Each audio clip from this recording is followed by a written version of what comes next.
So today, the big story is actually hidden behind a couple of different layers I need to peel back. And this really all started with a spark. And that spark was an email that was sent to me by a subscriber where he talks about the things that he's doing, trying to get into crypto and digital assets, and how he's kind of spinning his wheels. So we're going to take a look at this best kept secret, and we're going to take a look at former president New York Stock Exchange talking about different things about digital assets.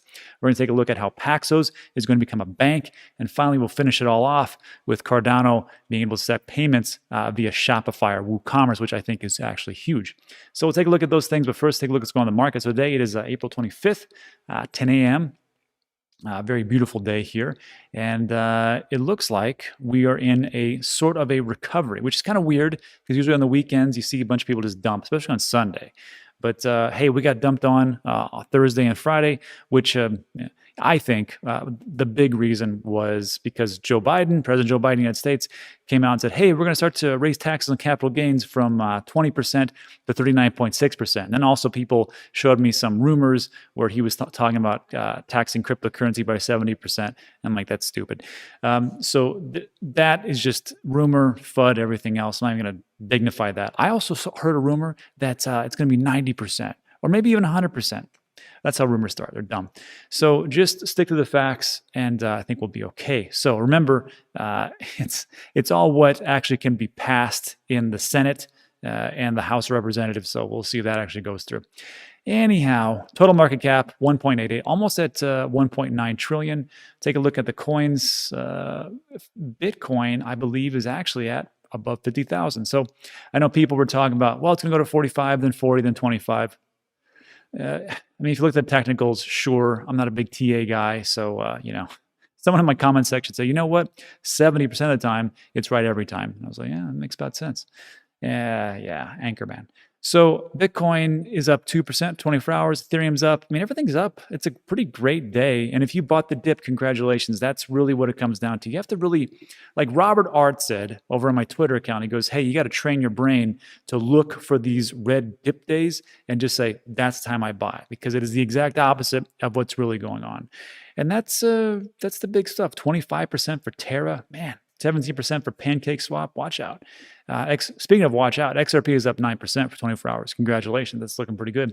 Above $1. Now, let's take a look at if you're a big trader, which I am not, what you could look at. This is Trade the Chain, sentiment analysis, link in the description, all that good stuff. And look at Mithril, Theta Fuel, that makes sense, T-Fuel, Skycoin, StormX, Troy, and Redcoin. And you're looking at, with 90% assurance, that they're going to go up 6.8, 6.8, 5.8, 3.8, and 3.4. Again, that's all for you traders. All right, so let's jump into, let's start off with the email. Actually, before I do that, let me just start off with, if you've noticed in my comment section, it's been much cleaner now, not as many scammers and spammers. So we did a trial with these guys. They reached out to us. It's a brand new company called YouTube Guard. And if you are a YouTuber and want to clean up the space for the scams and spams, because it's impossible to do it by yourself, take a look at these guys. I get absolutely no compensation for them. This is just if you want to sign up and check it out. There is a link in the description. Here's one yesterday from me and Mullet. Let me, if you scroll down right here in the red above follow Dan, says, do you have a YouTube channel? Here's the website. The code is Dan. You get 2 weeks for free. And maybe we can start to really clean up this space because it is ridiculous. It's just awful. So if you look actually in my comment sections, it's looking a lot cleaner than what it was. You just get thumbs up, a couple of replies, and that's it. So check those out. And that's all about if you are a YouTuber. All right. So this was the email that I got. And this is what I was talking about peeling back the layers. So the big thing is, guy says, hey, here's my story. He's living in California. Ugh, sorry. And just talks about, I'm in profit. I've saved some money. I got a little bit over 100,000 at the moment. It's pretty good. As you know, I can't invest for a house here in California. He says, your last video inspired me. I hate the idea of feeling like a slave while having a 9-to-5 job for a lifetime. I'd like to know your opinion about what else I can do to take it to the next level, since current capital is not going to save me from the 5 to 9 job. And that's true. So real quick, what he's talking about is a couple of days ago, I put out actually, no, it was yesterday. I actually created the video like 3 or 4 days ago, but I scheduled it yesterday. And it just was a quick video, about 10 minutes, and it talks about why I created the Digital Asset News channel. And the big thing I talked about was, well, first of all, was boredom. But then I talked about how crypto is really one of those opportunities that, for me, made a lot of sense. And I can't give you financial advice. This is all about my journey and what I'm doing. My goals are not your goals. So when I talk about these things, you have to remember that it's all about what I'm doing. Do your own research. I should just be the one of many people that you should take a look at when you continue on your journey for cryptocurrency. And it really does come down to this. I mean, in this day and age, I don't see why more people aren't talking about crypto. I mean, people talk about crypto as a joke. They talk about it as just this some stupid thing that's going to go away. They talk about Dogecoin as like it's for children and toddlers. And in reality, some of it really is, because it's horrible investing, quite honestly. There's nothing really behind it. There's not really a big team. There's not really any new partnerships. It is what it is. And if you invested into it, hey, good for you. I don't care. And you could have made out like a bandit if you bought it at the right time and sold at the right time. I'm not a big gambler. I'm just an investor. But if you're looking at for some things, like I have 10x'd everything, not everything, can't say that, most things in crypto since I started to invest in 2017. And I wrote it up, I wrote it down, and I'm not in the business of losing money. So I just kept dollar cost averaging from 2017, 2018, 2019, 2020, and even in 2021. And I don't know where you can go. And some of those, I mean, there's more than 10x. Some are, substantial. And to me, I always think to myself, where can I do this? Like, I mean, I have a business, I have businesses, the online and the Amazon business, the sports facility, and the different properties, but I can't 20, 30x in 5 years. Okay, I can't 50x anywhere. The only place that I can do that is here. So I don't understand why there is such a reluctance to talk about cryptocurrency and digital assets as it is an actual viable investment vehicle. I mean, we are changing the tide here, but that is just what I see. And this is the problem. So I'm listening to this email, and this article popped up. Former president of New York Stock Exchange says crypto space is the best kept secret in the world. And the reason I think why they're keeping this secrets, and here's the thing, we all know about crypto and digital assets because we talk about it all day long. But here's the rub, is that if you go out on the street, and I talk about this all the time, when you talk to somebody who they'll know about Bitcoin, they'll probably know about Dogecoin for Pete's sake. I don't understand why. But when you start talking about Ethereum and Cardano and StormX and all the different ones that I am biased on because I own them, they're like, I don't know what you're talking about. And then if you start talking about Bitcoin, about why, they're like, oh, that sounds like a good stock. They have no idea. So again, it's the best kept secret that is just out there in plain sight. And I think it's up to us to kind of change the narrative. Anyhow, and this is proof. So Farley was the president of New York Stock Exchange Group, which owns the New York Stock Exchange. Great. And he went on to say this: I think the crypto space is amazing right now, notwithstanding the press it's gotten. I think it's the best kept secret in the world, and maybe the history of the financial markets. Look, 2021 is going to be a huge year, and it doesn't matter about these dips and peaks and valleys. It's going to be huge. And I don't see the bull run is not over right now. I just think that's ridiculous. That's my opinion. For me, do your own research. But to me, I see it for happening for a very long time. Maybe somewhere, I think it's going to end between September and then February of 2022. Don't know when that is, but that's just how I see it. And he states, and then moving on, he states DeFi exchanges are doing much of what Coinbase is doing today. And then he says, finally, with regard to the crypto asset class, he said, I think it's fascinating. I think it's here to stay. We're past the point of no return. And I mean, for all these things that this guy's talking about, for the New York stock, I mean, these are traditional finance players. When you take a look at this, you're like, why isn't this really getting the big press that it really should? And why is it that people focus on the dumbness of our market, like the Dogecoin and the irrational investors and the TikTokers who are saying that Dogecoin's going to $1,000? Hint, it's not, because you can't have a $250 billion or whatever it's going to be, $20 trillion into Dogecoin or whatever it is.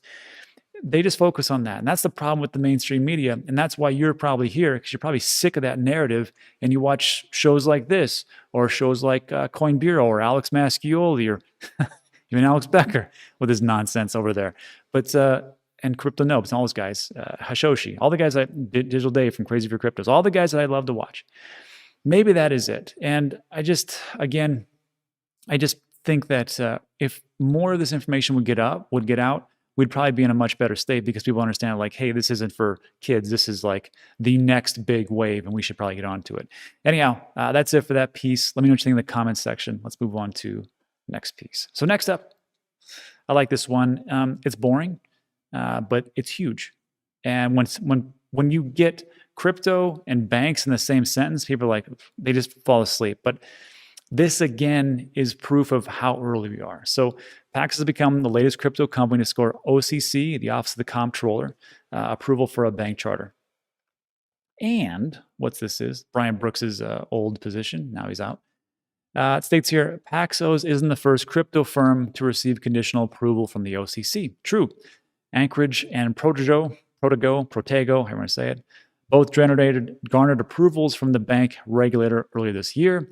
It is, however, the first to receive acceptance for a so-called de novo application, which allows it to set up an entirely new bank. New bank, a crypto bank. That's big. Ultimately, Paxos plans to operate 2 trusts by the end of next year, one under a national bank charter, one under a New York BIT license, and they have to do this until everything pretty much transfers over. They may stay both open, but it really doesn't matter. This is the momentum. I'll get to that in a second. So it says, why a bank? Why a bank?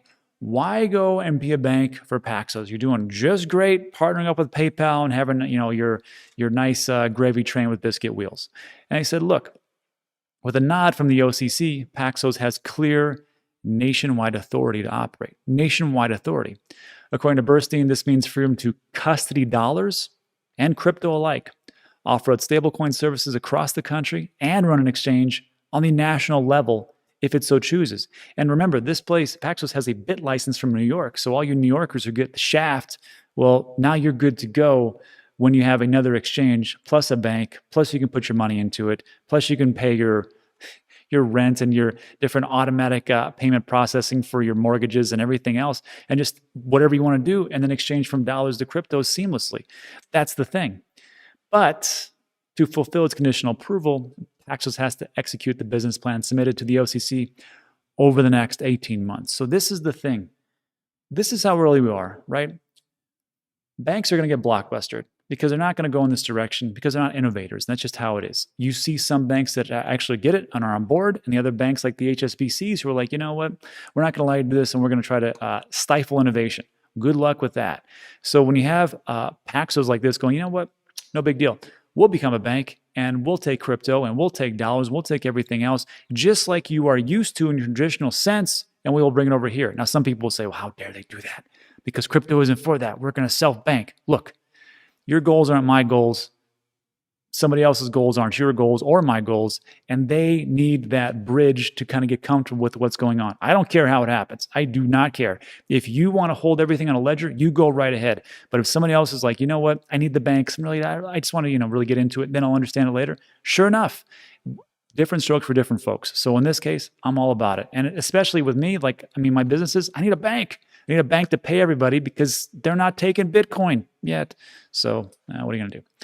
Anyhow, to finish up, one client that's facing this particular choice is PayPal, which partnered with Paxos to roll out crypto features on its Planet and subsidiary Venmo's platform through a conditional BIT license. As a full BIT license holder, Paxos handles the purchase and custody of crypto for PayPal. So again, I think this is very big. If you have Paxos who partnered up with PayPal, and PayPal wants to become that type of bank, because PayPal isn't a bank. You can almost use it, right? But you can't do a lot of different things, especially like business accounts, but almost.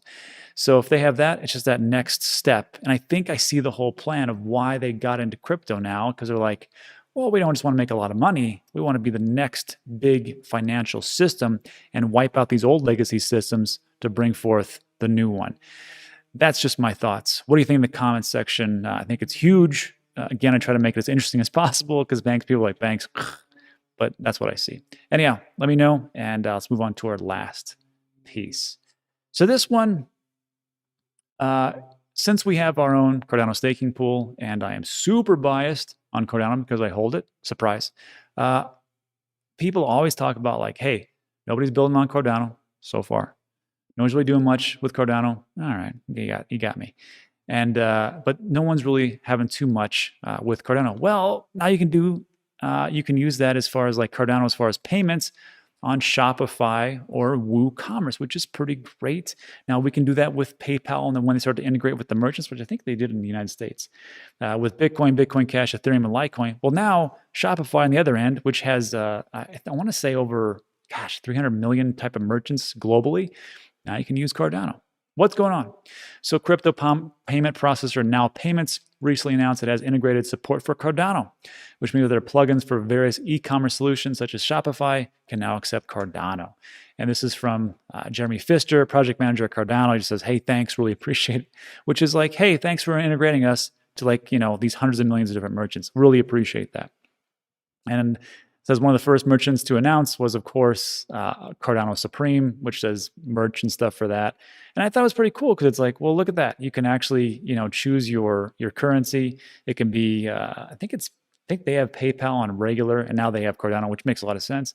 Then another one just popped in called Overland of the Americas, and this is pretty much what it looks like. You've got your total. You can pay in PayPal. I guess they only have PayPal, or Now Payments, and you can just do it like that. And I was like, what the heck's Overland of the Americans? It's like a blog post or something like that where they travel across the continental United States, also into Mexico and South America. It's just kind of interesting.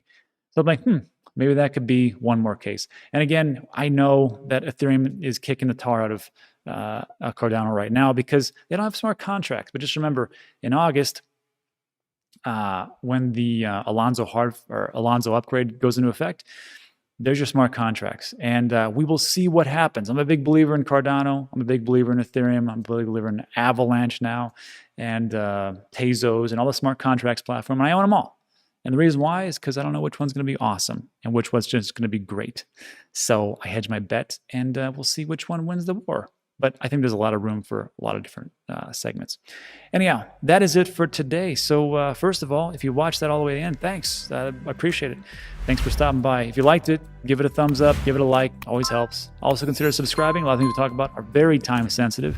And I'll try to do a little bit more live streams later on. Anyhow, that's it for today. Thanks so much. See you on the next one.